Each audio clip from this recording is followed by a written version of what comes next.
কি যে করি, আমার কিছু ভালো লাগতেছে না। আর মাঝে কোথায়? আর এদিকে আমার টিনের সাথে খেলা করতে অনেক মন চাচ্ছে। যদি পারতাম তাদের বাসায় যাইতে তাহলে কতই না ভালো হতো। তাড়াতাড়ি মাকে গিয়ে বলি, মা টিনাদের বাসায় যাবো। ঠিক আছে, ব্যবস্থা করতেছি আমি। আচ্ছা মা, তাহলে আমি রেডি হয়ে যাচ্ছি। মা, আমাকে কেমন লাগছে দেখতে? হ্যাঁ, তোকে অনেক সুন্দর লাগতেছে। এই, সাবধানে যাস। আচ্ছা ঠিক আছে মা, তুমিও সাবধানে থেকো। বাই। আচ্ছা সাবধানে যাস কিন্তু।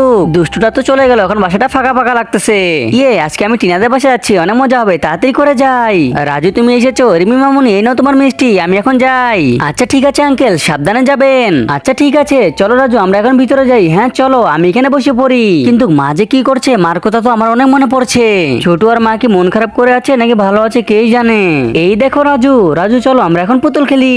একজন মা কতটা আপন হয় যাদের মা নেই তাদেরকে জিজ্ঞাসা করো। তাই আজকে দেখি প্রাণপ্রিয় মায়ের জন্য কজন লাইক সাবস্ক্রাইব করে দেয়। আর যারা মাকে ভালোবাসে না তারা এই ভিডিও থেকে দয়া করে দূরে থাকো। কিন্তু টিনা, আমার তো এখন বাড়ি যেতে ইচ্ছে করছে। কেন? তুমি তো শুধু এখনই এলে। সমস্যা নেই, আরেকদিন আসবো, তুমি এখন থাকো। বাবা বাবা দাঁড়াও, আমিও যাব।